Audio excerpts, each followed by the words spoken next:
남영희 인천 동구 미추 얼굴 낙선자 나오셨습니다. 어서 오십시오.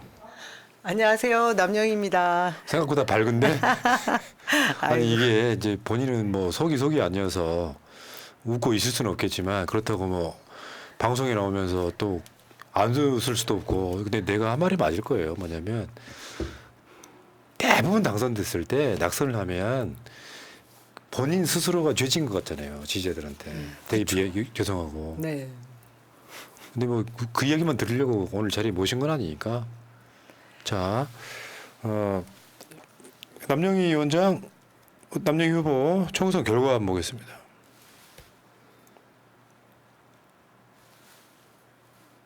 지금 윤상현 50.44, 남영희 49.55, 득표차 1025표차, 득표율 0.89%포인트. 일단 기본적으로 이게 아까워요. 이게 개표 논란이 없더라도 굉장히 아까운 상황이고 지난번에는 171표가 졌었는데 그러니까 지금 두 번 연속 남영희 후보가 일단은 논란을 떠나서 말도 안 되는 어떤 표차로 지금 졌기 때문에 아마 지지하시는 분들이 굉장히 좀 더 안타까운 게 아닌가 싶고요. 일단 새날 가족 남영희 위원장이 새날 가족이기 때문에 이제 가족들한테 인사를 하실 기회 드리겠습니다. 네, 안녕하세요. 아유, 우리 새날 시청자 여러분, 그리고 지금 함께 해주시고 계시는 많은 지지자 여러분. 제가 그 어떤 방송보다 제일 먼저 무슨 당선이든 낙선이든 인사를 우리 이거 새날에서 해야지라고 결심을 하고 있었고요. 드디어 오늘 인사드리러 왔습니다. 뭐 많이들 이제 제 소식을 관심 있게 지켜봐 주셔서 그동안 뭐 어떤 결과가 있었고 어떤 뭐 또 이슈가 있었는지들 알고 계실 텐데요. 제가 그 무엇보다 새날 식구들이 많이 도와주셔서 가장 기뻤던 거는 지난 총선 동안 총알이 꽉 찼었다. 후원금이 4월 1일 날 제가 마감됐던 사실이 가장 기뻤었거든요. 그래서 그것에 대한 기쁜 마음 그리고 감사함을 제가 평생 못 잊을 것 같고요. 그 함께 채워주신 그 총알 덕분에 누구보다 열심히 선거운동 잘했다고 자부합니다. 그리고 아주 신나게 행복하게 선거운동 했고요. 근데 선거 결과는 여러분들 다 보셨다시피 굉장히 아쉽잖아요. 저도 그렇고 저희 지역에 저와 함께 해주셨던 수많은 남영이들이 아직도 이제 실감이 안 난다 이런 말씀들을 하고 계세요. 근데 뭐 어떤 경기든 그 경기가 끝나고 나면 뭐 시시비비 가리는 일도 생길 것이고 본인이 인정 안 되는 부분도 분명히 있고 할 텐데 저는 일단은 이번 선거 결과를 아주 담담하게 받아들이는 입장이고 하지만 그 과정 중에 일어났던 여러 가지 그 절차적 하자에 대한 부분은 반드시 짚고 넘어갈 결심을 네. 하고 있고 지금 진행 중에 있습니다. 그래서 다시 한번 거듭 우리 새날 시청자 여러분 남영희 여기까지 함께 해주시고 계신 여러분 너무 감사드리고요. 네. 사랑합니다. 총선 끝난 다음 날 이제 늦게 잠을 자고 일찍 일어나서 제일 먼저 검색한 게 남영이었어요. 그러니까 이제 우리가 뭐 200석을 넘네 많이 하는 환호성도 있었지만 왜 이겨도 이긴 것 같지 않는 것 중에 하나가 남영이었어요. 그런 거지. 우리가 압승해서 좋긴 한데 아픈 손가락이 된 거예요. 남영이가 떨어졌단 말이야. 네. 그러니까 솔직히 말하면 그냥 압도적으로 지면 여한이라도 안 남아. 그러게요. 근데 두 가지가 있는 거지. 정말 아깝게 졌는데 이게 아직 논란이 끝난 게 아니라서 그러니까 이게 승복은 했지만 승복이 안 된 상태로 후보나 지지자들이 같이 가고 있는 상태. 네. 그러니까 나는 이렇게 봐요. 아까도 제가 말씀드린 것처럼 다수가 당선이 될 때 낙선한 사람은 내가 아까운 건 두 번째예요. 지지자들한테 죄송한 거야. 내가 죄진 것 같고. 맞아요. 그 심정이 굉장히 중요하거든요. 그래서 나는 남영희 위원장이 또 사람이 된 건 뭐냐면은 이제 뭐 낙선이든 당선이든 뭔가 여러 가지 인터뷰를 할 거 아니에요? 남영희 위원장 한 말이 그거예요. 새날이 제일 먼저 하고 싶다. 역시 그래서 우리 식구구나 이런 생각이 들었습니다. 아유, 그걸로 비판도 하시는 분들 계시던데요. 다른 커뮤니티에서는. 근데 뭐 저한테 많은 애정을 주셨고 그리고 저를 늘 함께 또 지지해 주신 분들이 가장 많았던 곳이 또 새날이 맞고 제가 지난 4년 원외 지역위원장으로서 생활할 수 있는데 정말 많은 도움을 주신 곳이 새날이 맞습니다. 예. 그리고 우리 푸나님이 제 사장님이셨죠 뭐. 예. 아 근데 이게 그래. 이 다음 논란을 이야기하고 나서 나중에 다른 얘기 한번 해볼게요. 지금 개표 논란. 네. 왜냐하면 그게 우리가 개표 방송을 보고 있는데 인천 동구 미추 얼굴이 개표가 멈춰 있었어요. 몇 시간 동안. 근데 이것 때문에 저게 뭔 일이지 계속 박빙 상태로 놓여 있었던 건데 그 개표 논란이 현재 지금 관련돼 있는 변호사 이 개표 논란에 지금 소송으로 가고 있나요? 아마도 이번 주 중에는 접수가 되지 않을까 생각 중입니다. 이게 이제 좀 어려운 소송이긴 해요. 선거법 관련해 가지고 왜냐하면 선관위원장이나 지역별 선관위원장이나 요거를 담당하는 판사가 다 똑같이 판사입니다. 그렇다 보니까 선거 소송은 굉장히 좀 어려운 측면이 있지만 이건 100% 소송으로 가야 되는 이유를 이따가 좀 설명을 좀 해드릴게요. 총선 일날 개표장에서 벌어진 일을 한번 상세하게 한번 설명 좀 해주세요. 그건 제가 설명하는 게 맞을 것 같아요. 예, 우리 그 정변은 법률 자문을 해주고 계시니까요. 그 정확하게는 개표 출구조사 때부터 사실은 좀 저희가 되돌아가 볼 필요가 있는데 6시 땡 하고 방송 3사 출구조사가 제가 아마 6.3% 앞서는 결과가 네, 맞죠? 나왔던 것 네. 같아요. 예, 발표됐는데 그 전에 그 조사 결과 말고도 전체 흐름을 저희가 알 수 있는 여러 가지 지표들이 있었습니다. 제가 그 지표를 보면서 아주 초박빙인 상황이긴 하지만 승리할 수 있겠다라는 그런 자신감을 가지고 있었던 선거였어요. 그리고 그 출구조사를 확인했고 그런데 개표가 진행되다가 밤 11시 한 50분경이었던 것 같습니다. 저희 그 개표 참관인이 그 저희 지역의 개표 장소였던 송림체육관에서 연락이 와서 지금 항의를 하고 있다. 근데 뭔가 했더니 저희가 이제 계속해서 본투표 과정의 개표 상황에서 점점 벌어지고 있는 그런 표차를 극복하지 못하고 있다가 조금 줄여가던 상황에서 관외 사전투표함을 개함할 것만 기다리고 있었던 거예요. 왜냐하면 그게 이제 4년 전에 그 기억들이 있는 거죠.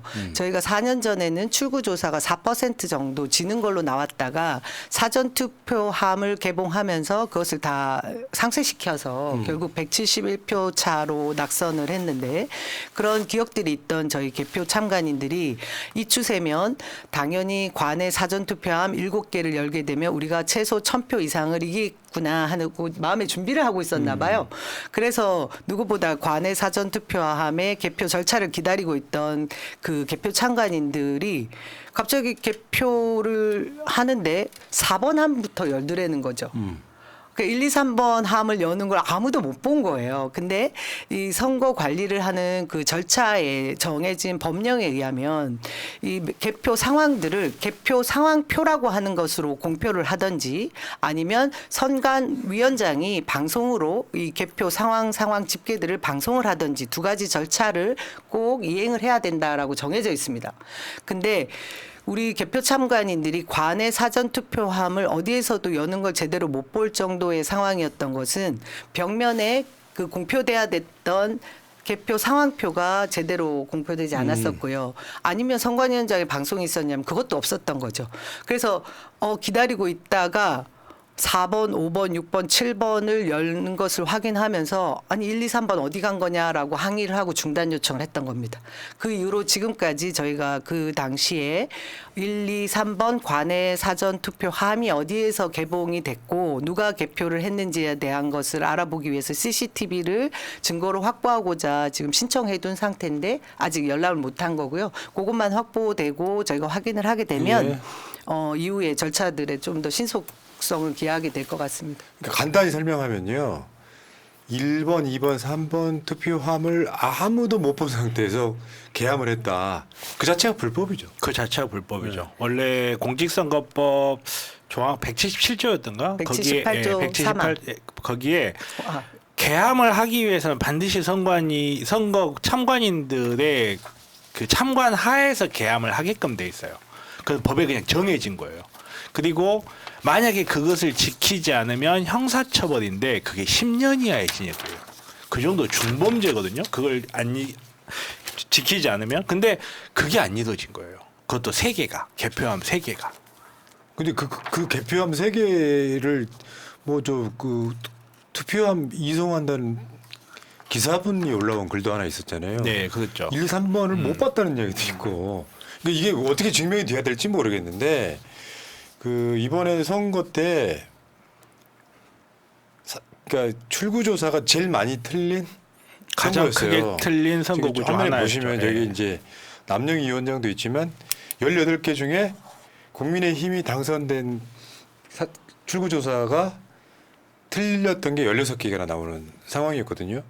근데 사실 어떻게 보면 이제 출구조사가 저렇게 틀리는 건 사실 현실적이지 않다 이런 얘기도 있고 이걸 이제 굳이 분석하면 차이 보수가 있었다 이야기하는 사람도 있고 여러 가지가 있긴 한데요. 난 내가 봤을 때 이 부분은 저는 핵심이 제 나름대로의 가치는 뭐냐면 요거는 뭐 부정선거론 이런 게 아니라 미분리표라고 봐요. 저는 모든 선거 논란의 핵심이 미분리표야. 선거 조작 이런 것보다는 미분리표는 사람의 감정이 개입하잖아요. 내가 윤상현을 더 좋아하거나 남영희를 더 좋아하거나 할 때 작동하는 어떤 심리. 사람이 직접 이렇게 막 어중간하게 찍힌 도장을 분석하는.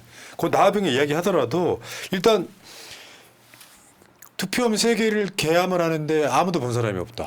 근데 이제 그 부분에 있어서도 저희가 조심스러운데요. 그러니까 아까 우리 변호사님 말씀대로 177조에 투표함을 열 때는 참관인들이 참관을 해야 된다라는 게 법적 조항이 확실하네요. 그리고 178조 3항은 아까 제가 말씀드린 대로 공표 행위에 있어서의 그 절차고요.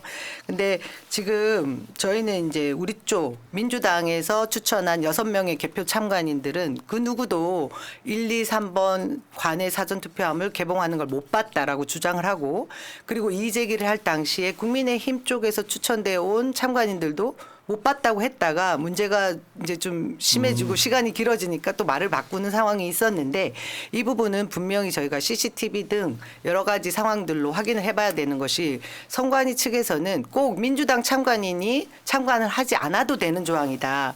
이것은 뭐 시민의 눈에서 와 있는 참관인이든 아니면 뭐 다른 당에서 나온 참관인 누구라도 이것을 개함하는 것을 확인했다라고 하면 법 위반이 안 된다라고 주장을 하시고 있습니다. 그래서 이 부분에 대해 명확한 이제 그 저희들이 해석을 위해서라도 CCTV가 빨리 저희들에게 확인되는 절차가 필요한데 지금까지도 아직 그 당시에 개표장의 CCTV가 개인정보 공개가 안 된다라는 이유로 보고 있지 못하는 게 좀 아쉽죠. 말도 안 변호사 되네. 입장에서는 이런 부분이 되게 이해가 안 가는 거예요. 그러니까 선관위에서 한다는 말이 뭐 다른 당 참관인이 있어도 상관없고 시민의 눈 참관이 선거 관리를 도대체 어떻게 했길래 이 중요한 개함을 하는데 그때 당시에 누가 있었는지 특정을 못 한다는 거잖아요. 이게 이런 게 있어. 지역 선관위와 지역 토원은 다르지 않아요. 다르지 않죠. 한 몸이에요, 한 몸. 그리고 그러니까 뭐 이건 어디까지 아직까지는 음모론 수준의 이야기고 음모론 수준이 조심스럽게 하는 이야기인데 이번에 이제 수개표가 도입이 됐잖아요. 수개표가 도입이 됐는데 이제 예전처럼 기계가 이렇게 개표를 할 때는 물론 이제 그때도 이제 사람이 관리를 한다고는 하지만 개표를 할 때는 가장 중요한 게 해킹이었죠. 해킹. 컴퓨터를 통해서 이렇게 전국적 단위의 그 부정선거가 획책될 수 있다라는 우려가 있었고 그래서 수개표가 도입이 됐다면 수개표는 사람의 의도된 실수가 발생할 수밖에 없어요. 의도된 실수가 의도되지 않은 실수가. 특히나 박빙 선거구 같은 경우는 그 한 명만 잘못해도 그 개표 인원 중에 한 명만 어이구 실수네 해도 결과가 바뀌어 버릴 수도 있는 이야기가 되기 때문에 좀 약간 뭐랄까 이렇게 대한민국의 선거 관리 시스템을 위해서라도 분명히 문제를 네. 제기를 해서 그러니까 이게 이제 정치인들은 조심스러운 게 황교안처럼 이미지 될까봐 그렇죠. 그렇죠. 조심스럽죠. 네. 예, 예. 간단하게 설명을 해드려볼게. 출구조사는요. 출구조사가 나오고 난 뒤에 투표함이 이동해요. 잘 생각해봐. 6시에 투표가 끝났어요. 그럼 6시 땡 치면 출구조사가 나와. 그때서야 각 지역에서 투표함 이동한다고. 이해돼요? 그러니까 이게 저는 시스템적으로 잘못돼 있다고 보는 게 그 이전 여론조사부터 출구조사까지 박빙이면 진짜로 막 어떤 경우는 서너 표가 당락을 가를 수도 있어. 근데 성관이라고 하는 놈들이 투표함 3개를 참관이 없는 상태에서 까? 쉽게 표현하면 이게 선거 무효 사안이에요. 저도 그렇게 판단을 하고 있고 이거는 분명히 선거 결과에도 영향을 미칠 수 있기 때문에 어렵긴 하지만 분명히 선거 무효 소송을 통해 가지고 한 번쯤은 사법부에 정확한 판단을 받아볼 필요가 있겠다. 그러니까 이거는 어떻게 되냐면 법적으로도 제가 알고 있게 이게 좀 많이 다뤄봤잖아요. 법적으로도 이런 거지. 그러면 재검표해야 되느냐? 불가능. 왜 그러냐면 뭔가 오염됐는지를 모르는 거예요. 재검표에서 만약에 윤상현 이길 수도 있고 질 수도 있겠지만 재검표는 그러니까 이미 오염된 상태의 투표용지는 아무 의미가 없는 거예요. 재투표밖에 없는 거야. 쉽게 표현하면 재선거하는 거지. 근데 재검표도 이 사건 같은 건 의미가 있을 수밖에 없는 게 우선은 그러니까 정말 원론적으로는 선관위에서 제시하고 있는 자료를 믿을 수가 있냐라는 문제도 있지만 알고 계시다시피 분실된 표가 있어요. 분실된 표가 너무 많아요. 아니 그러니까 재검표를 해가지고 요거를 당락을 바꾸고 이러는 건 이미 그 상태가 오염돼 있기 때문에 모르는 거야. 그러니까 무슨 말씀인지 알아요. 무슨 말씀을 하시는지 아니까 그거는 이제 재검표를 해가지고 우리가 그 결과를 받아들이느냐의 문제인데 선거 관리를 한 번쯤 우리가 점검을 해보는 차원에서는 분명히 지금 이 사건 같은 경우에 재검표도 의미가 있을 수 있다. 네. 제가 이제 말씀드리기가 굉장히 조심스럽죠. 전 당사자이기도 하고 이것이 이제 뭐 선거 무효, 불고복 뭐 이런 뭐 부정선거 이런 쪽으로 절대 가지 말아야 되기 때문에 제가 조심스럽게 얘기를 드릴 수밖에 없고요.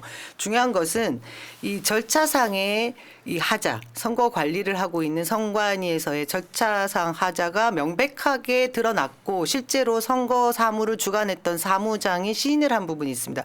그것이 아까 우리 변호사님이 이제 말씀했을 때 제가 교정했던 게 제 178조 3항 공직선거법 178조 3항에 공표 절차를 완전히 어겼어요. 그것은 결론을 말씀드리면 이번 저희 미추홀 지역의 선거 과정에 있어서 개표 그 과정을 공표해야 되는 절차를 어긴 겁니다. 그래서 저는 이 부분을 말씀하신 대로 절차가 잘못되어 있으면 전체 선거 과정이 잘못됐다라고밖에 말씀드릴 수가 없기 때문에 저희 그 변호사들과 당과 함께 해서 무효 소송까지도 가능하지 않을까 예. 싶고요. 이 점에 있어서 가장 중요한 것은 투표 용지를 스캔한 그 이미지 스캔 파일을 지금 청구를 해놓은 상태인데요. 이 부분에 대해서 강력하게 우리 당에서도 좀 요구해 주십사 하는 말씀을 드리고 있습니다. 그러니까 이거예요. 투표라고 하는 게 저쪽 애들처럼 무슨 지역마다 비율이 똑같아서 부정선거다 우기는 거 말고 논리를 반대로 바꾸면 사람이 하는 일이기 때문에 작고 작은 부정선거들 많이 일어나요. 사람의 감정이 작동하기 때문에 그렇다고. 근데 이런 거는 뭐 다른 얘기 다 떠나서 투표함 3개를 개함하는데 참관이 없었다고 하는 것은 정말 중요한 하자. 정말 심각한 하자죠. 예. 요거는 지금 소송으로 가겠다고 하는 거고 문제는 저는 민주당이라고 봐요. 왜냐하면 그 민주당이라고 하는 조직이 프레임에 안 걸리는 프레임이 있어요. 그러니까 그런 프레임에 안 걸리려고 하는 프레임이 있어갖고 말하자면 이게 이제 어떤 언론이 최근에 민주당 당선자들 조선일보를 끊어라 하는 얘기가 있는 게 뭐냐면 잘못돼 있다고 느끼면 충분히 이의 제기를 할 수가 있는데 이런 문제 하나 더 나아가서 천안함 같은 문제에 말을 못하는 거 있잖아요. 음모론에 빠지지 않으려는 프레임이 너무 많이 작동을 하는 거예요. 그러니까 이번 예를 들어 남영희 위원장도 아마 제가 봤을 때는 제일 고민스러운 게 당의 그런 시각일 거예요. 전통적인 민주당 사람들의 시각이 야, 너 그냥 포기해. 이런 시각일까 봐 두려운 거잖아요. 근데 저는 명분이 있는 것이 지난 선거 171표 차 그 당시에 많은 분들이 재검을 해라 뭐 이런 말씀들을 하셨는데 그 당시 저는 어떤 그 명확한 의혹이나 의구심을 가질 만한 사안들이 제가 접수한 것이 없었거든요. 그래서 고민하다가 굳이 재검표를 하지 않고 그냥 뭐 승복해도 되겠다라고 판단을 내렸었거든요. 근데 이번에는 분명한 절차적 하자를 발견을 했고 심지어 이것이 법적 위반 사항이라는 것을 인정한 선관위이기 때문에 제가 이것에 대한 문제 제기를 하는 것이 앞으로 선거 관리에 있어서의 투명성을 높이는 것이고 저는 그것에 매진을 해야 되는 게 저의 사명인 겁니다. 그리고 저한테 질문을 해주신 분들 중에 그런 말씀들을 많이 하세요. 왜 그날 새벽에 그렇게 빨리 뭐 승복을 하고 수긍을 했느냐. 또 심지어는 어떤 분은 당에서 무슨 중요한 전화를 받고 바로 결정을 내린 거 아니야 이런 말씀들을 하셨는데요. 그거 다 사실이 아니고요. 실제로 개표장 안에 있던 저희 개표 참관인들 얘기를 계속 전화로 주고받았고요. 우리 당은 그때 새벽 2, 3시 상황이었기 때문에 다들 이제 전화 통화가 힘들었어요. 그때 주무시는 시각이었던 것 같아요. 그래서 그때 당에서는 저하고 통화가 안 됐고 개표 참관인으로 들어가셨던 우리 쪽 참관인이 개표 할 때에 1, 2, 3번은 확인 못했지만 우리가 계속해서 강력하게 항의를 하고 4, 5시간 후인 아침 정도에 선관위에서 결국은 다 그 개표해서 정리가 돼 있는 그 함 3개를 박스 3개를 재검표. 이건 저는 재검표란 표현은 맞지 않다고 보는데 검표를 해준 거죠. 우리들 앞에.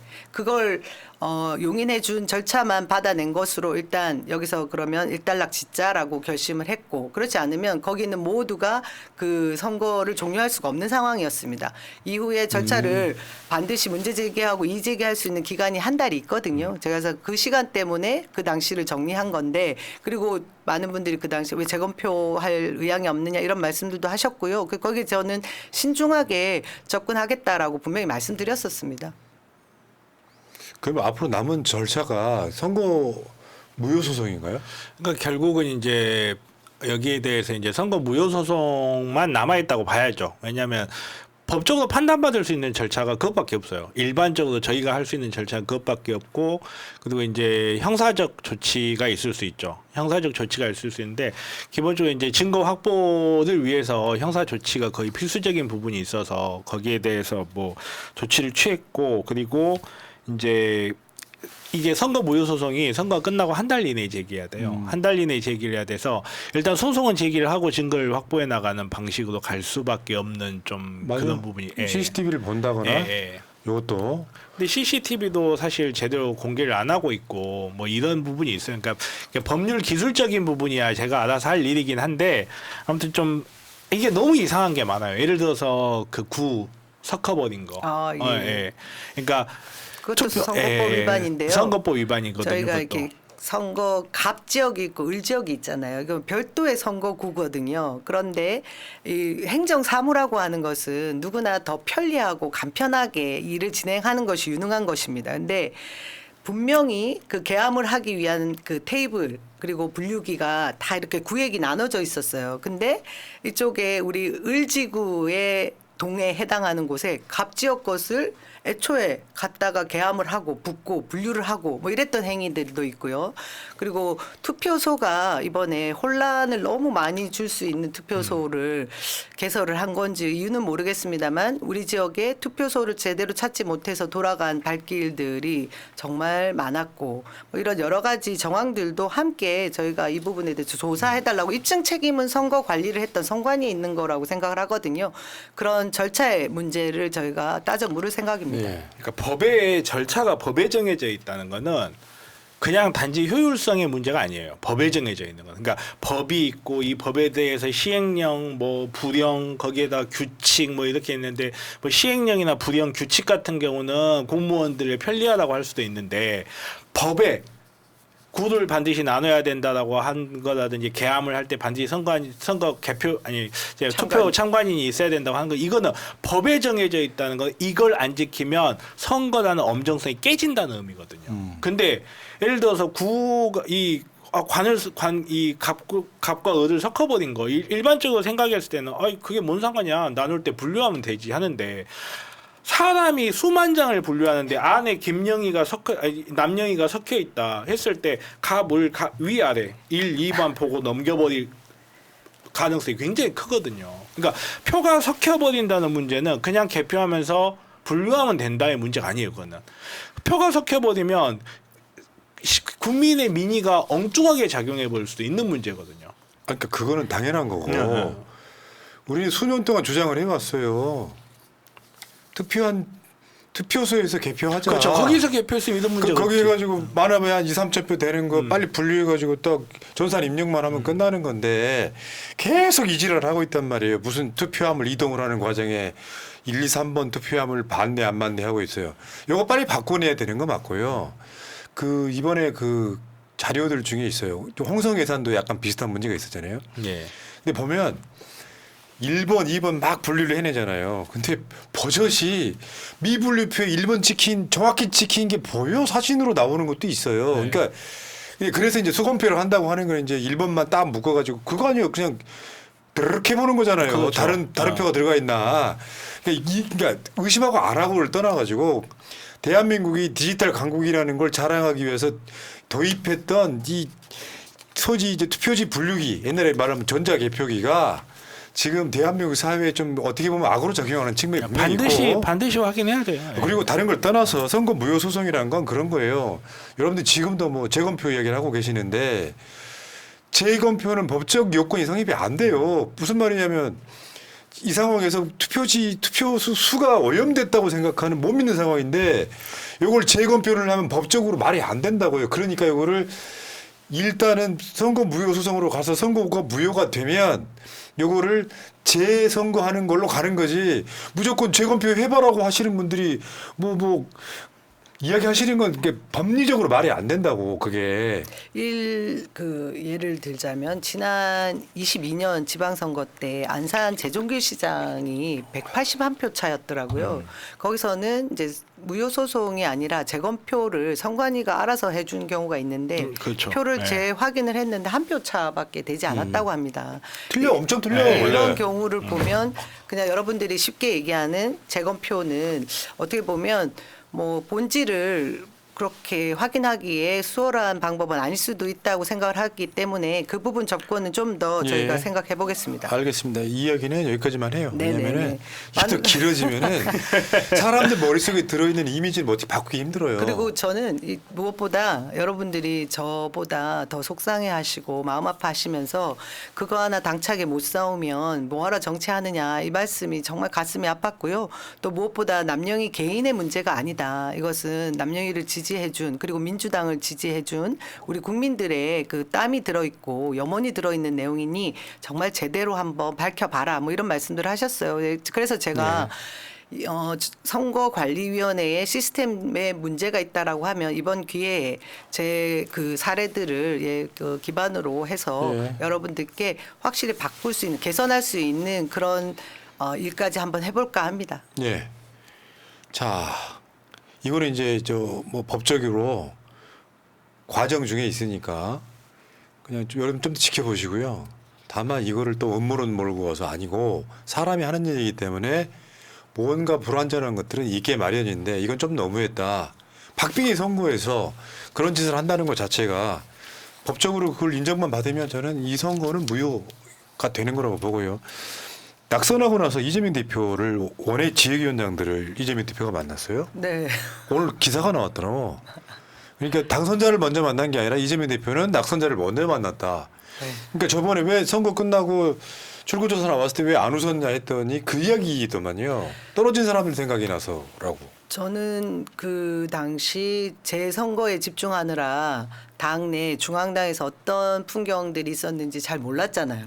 근데 이후에 저희 그 원외 지역위원회 위원들하고 또 뭐 낙선자를 위로하는 자리라고 해서 사실 다들 힘이 빠져 있어서 가야 되나 말아야 되나 했는데 당에서 몇 번이나 거기 참석하라는 요청들을 하면서 당대표가 오신다라는 얘기가 있었어요. 그래서 참석을 했는데 그것이 보니까 당선자보다 앞선 자리였더라고 위로의 자리가. 아이고. 저는 근데 이런 풍경은 처음 보는 것 같습니다. 정치를 해온 이래로 이재명 대표가 가진 그 이재명 대표만의 어떻게 보면 그 굉장히 힘든 사람들을 배려하고 위로하기 위한 그런 마음이 기본적으로 그분이 가지고 있는 심성에서 우러난 것이 아닌가 싶어서 너무 아이고. 가슴이 뜨거워졌고 아팠고 뭐 여러 가지 감정들이 교차했죠. 그래서 제가 사실 그 중국 식당이었는데 눈물이 나가지고요. 아이고. 그리고 예전에 제가 그 16년도에 국회의원 비례 후보로 출마를 하면서 제 홍보지 책자를 만들어서 전국 중앙위원들이 투표해서 번호를 정해주는 그 과정 때문에 중앙위원들을 일일이 다 찾아뵀었어요. 근데 대부분의 많은 중앙위원들이 기초단체장이거나 뭐 그런 분들인데 그러니 당연히 시장님들 만나야 되고 막 이렇잖아요. 근데 무명의 그냥 풀뿌리 정치활동가의 남영희가 누구라고 쉽게 안 만나 주시죠. 바쁜 분들이. 근데 그때 제가 이제 성남시장실을 찾아갔는데 그 유명한 열린시장실이었어요. 그렇지. 네, 거기 비서진도 어떻게 왔냐 한번 묻더라고요. 그래서 제가 책자를 들고 제가 이렇게 비례 후보로 나왔는데 시장님께 요 책자 전달해드리고 저를 홍보하고 싶어서 왔습니다. 그러니까 바로 옆에 서 계시더라고요. 그래서 아이고 이렇게 왔냐고 그리고 지금 열심히 하라고 예, 잘해보시라고 응원한다 이 정도 얘기 듣고 인사드리고 나오면서 제가 사실은 제 글에는 그렇게 쓰진 않았는데 정말 많이 울었어요. 왜냐하면 그 직전에 어떤 지역의 시장님은 저를 만나주지도 않았고 문전박대하다시피 해서 굉장히 서러웠거든요. 그래서 제가 너무 비교가 돼서 그때 그 풍경, 그 경험 제가 이 머릿속에서 그 장면이 떠나지 않는데 그게 8년 전의 일이거든요. 근데 이번에 낙선자 위로하는 그 자리가 그때 그 8년 전에 그리고 제가 그동안 걸어온 8년 이것이 다 파노라마처럼 쫙 펼쳐지니까 야, 그 이재명 대표라는 분이 정말 다른 분이다, 남다른 분이다 그래요. 이 생각이 들었고요. 저 남영희도 참 긴 시간 동안 많은 참 비바람을 맞고 여기까지 왔구나 하는 생각도 들었습니다. 예. 그러니까 제가 그랬어. 지금 현존하는 정치인 중에 가장 완전체라고. 이재명 그러니까 대표. 저쪽에서 막 악마화 시켰잖아요. 그러니까 나쁜 사람처럼 보이는 사람들이 이미지가 있어.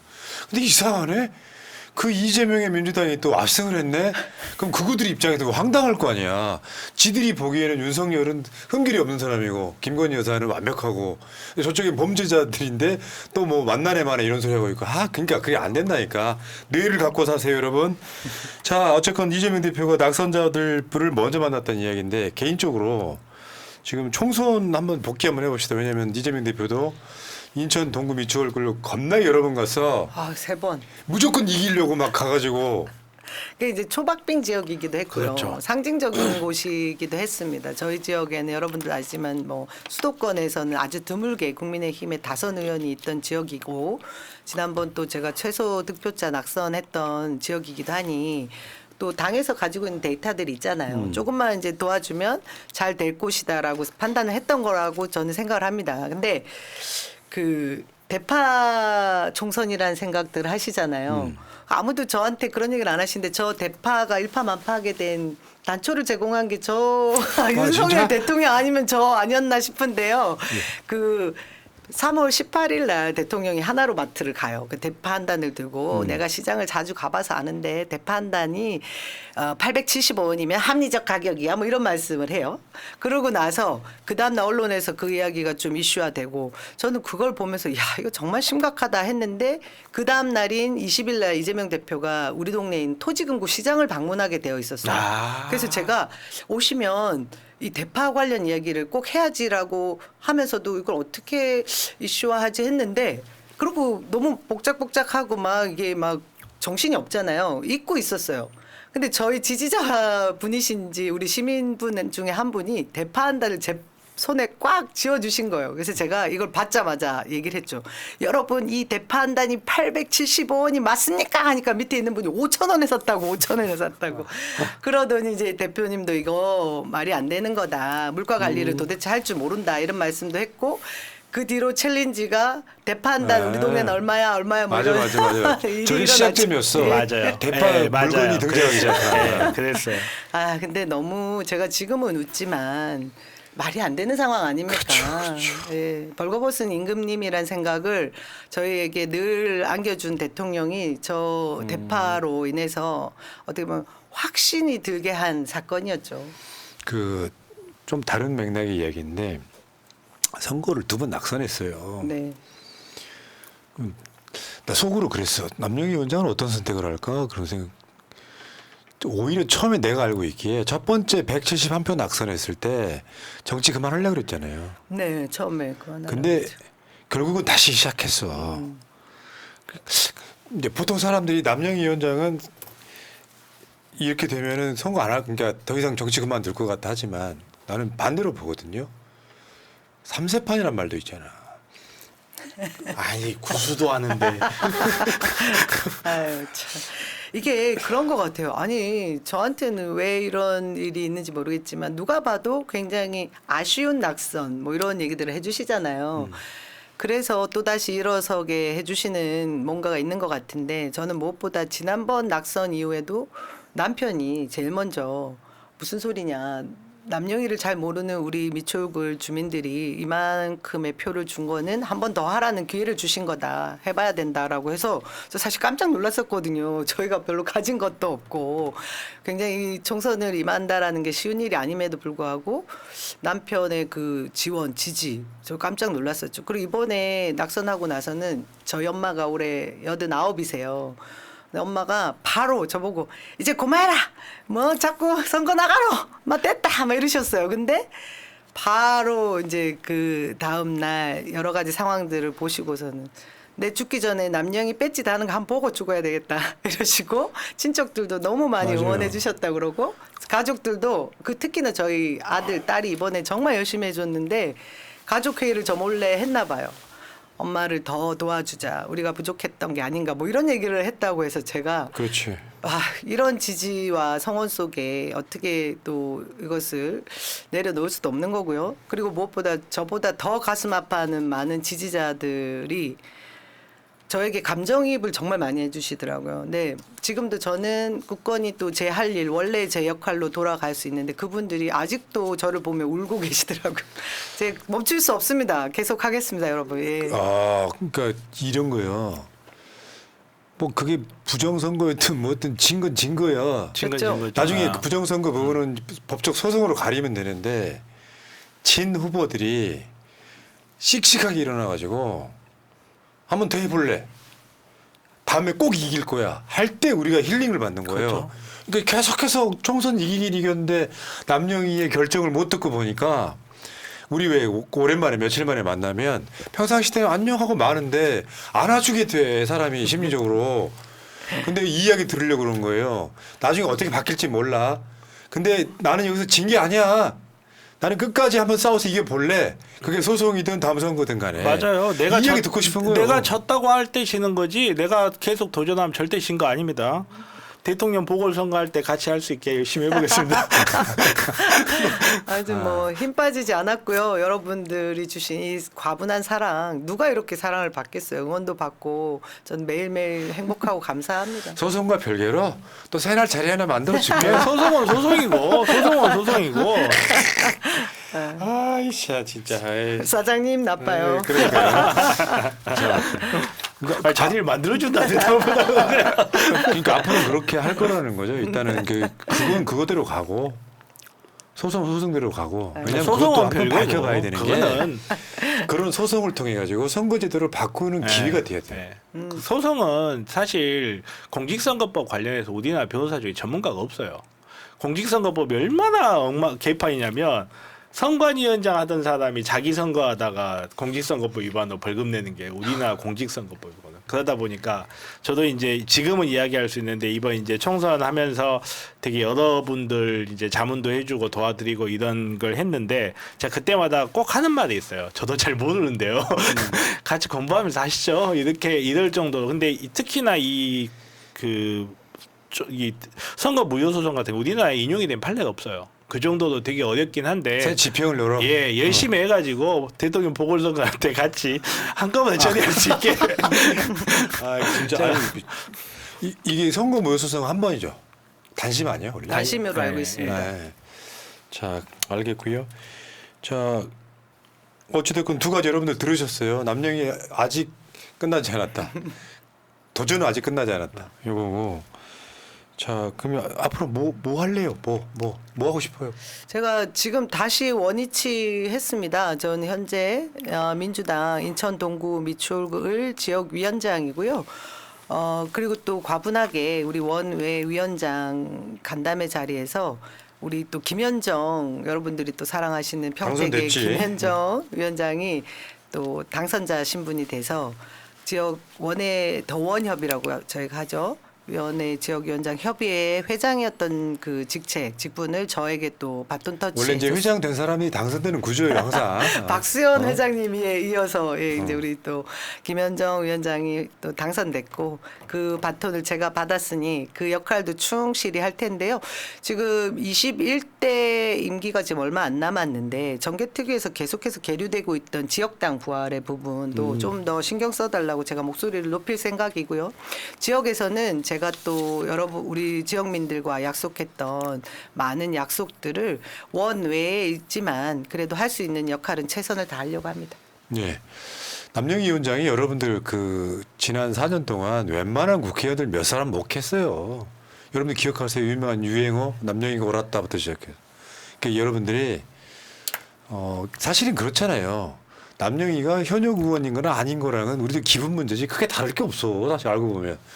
그러니까 이를테면 사회적 셀럽으로서 주목받고 이러는 과정들이 여론 끌어가는 데는 그러니까 이 부분은 남영희 위원장만 실망하지 않으면 우리들 입장에선 남영희는 그냥 항상 우리 곁에 있는 거예요. 맞아요. 그 정치인의 서사라고 저는 생각해요. 맞아요. 네. 그리고 대통령 대통령 보궐선거 때 보자고. 원래 보궐선거가 같이 하면 돼요. 문재인 대통령이 대통령 보궐선거에 당선된 거예요. 그럼요. 그리고 남영희는 재선거고. 같이 이렇게 하면 되죠 뭐. 예산도 많이 안 자, 들고. 알겠습니다. 하자. 그래 이렇게 웃으니까 얼마나 좋아. 어디서 뭐 하고 있는지를 모르니까 찝찝한 거야. 내 새끼가 밖에 나가서 울고 있을지 모르잖아. 이제서야 댓글창이 환하게 웃으시네요. 남영희 웃고 있네. 웃어도 아마 좀 있다가 국회가 개원할 때 한 번 더 울게 될 거야. 다 들어간다. 하나만 못 들어가면. 근데 자, 제가 업어 키운 우리 김현정, 윤종구 뭐 많은 분이 또 그러니까. 진출했죠. 예. 사실은 남영희가 새날에 박은 사람들이 다 당선되고 자기만 못 들어가서 됐어요. 거기다 빨대 꽂으세요 이제. 네. 임기 반띵하자 그래. 자, 일단 댓글창 살짝 읽어드리고요. 새날의 버릇나무님, 마차님 타이스보 도전하세요 하셨고요. 토마토 온에어님, 국채 걱정보다 가계부채를 더 걱정하는 포나님 마음에 든다. 가계부채를 걱정해야지 뭔 50% 살짝 넘은 국채를 걱정해. 다들 먹고 살면 먹고 살만 합니까 하셨고요. 자, 범나루 원단님, 남영희 후보님 고생하셨어요. 제 지역구가 아님에도 너무 마음이 아프더라고요. 힘내세요. 항상 응원할게요 하셨고요. 남영희 TR 아빠님, 남영희 때문에 너무 많이 울었어요. 진짜 밤새서 응원했습니다. 응원합니다. 더 응원합니다 하셨고요. 윤님, 남영희 후보님이 민주당 답답할 때마다 본인이 국회의원 되면 이런 일 없을 거다라시라면서 한탄하던 모습이 눈에 선합니다. 제발 다시 도전해 주세요. 남영희 화이팅 하셨고요. 도전하신대요. 이동권님, 경상도에 사는 저도 후보님을 응원하는데 절대 포기하지 마셔요 하셨고요. 자, 신영섭님, 윤상현을 벌벌떡이 한 남영희 힘내라 하셨습니다. 마지막으로 소감 또는 마지막 말씀 못한 이야기 하시고 오늘 방송 마칠게요. 네, 저는 그 노무현 대통령을 너무 사랑해서 이 정치 현장에 뛰어든 사람인데요. 그때 당시에 저의 닉네임을 구절초라고 지었거든요. 이 구절초는 야생 들꽃입니다. 이 예쁜 구절초가 약초로 쓰여도 굉장히 쓰임이 좋고요. 그리고 야생초들은 밟아도 다시 피고 또 일어난다. 예, 저 남영희 구절초로 계속 살고 있습니다. 응원 많이 부탁드립니다. 열심히 하겠습니다. 감사합니다. 웃는 게 아니겠지만 지지자들을 위해서 웃어준 남영희 위원장 화이팅. 아니 왜 자, 방송은 내가 하고 있는데 타이스보는 마차님 줘? 아까 올라온 거 이제 읽어드린 거예요. 자, 새날 방송은 이따가 9시에 다시 오고요. 자, 두 분 고생하셨고, 자, 물러갈게요. 고맙습니다. 고맙습니다. 새날 구독이요. 민주주의 평화 통일 다 죽어간다. 이대로는 놔둘 수 없다. 자, 다시 한번 해보는 거야. 자, 다시 한번 싸우는 거야. 자, 손 맞잡고 어깨를 걸고 우리 함께 이기는 거야. 자, 다시 한번 해보는 거야. 자, 다시 한번 싸우는 거야. 자, 손 맞잡고 어깨를 걸고 우리 함께 이기는 거야. 자, 다시 한번 해보는 거야. 자, 다시 한번 싸우는 거야. 자, 손 맞잡고 어깨를 걸고 우리 함께 이기는 거야. 자, 다시 한번 해보는 거야. 자, 다시 한번 싸우는 거야. 자, 손 맞잡고 어깨를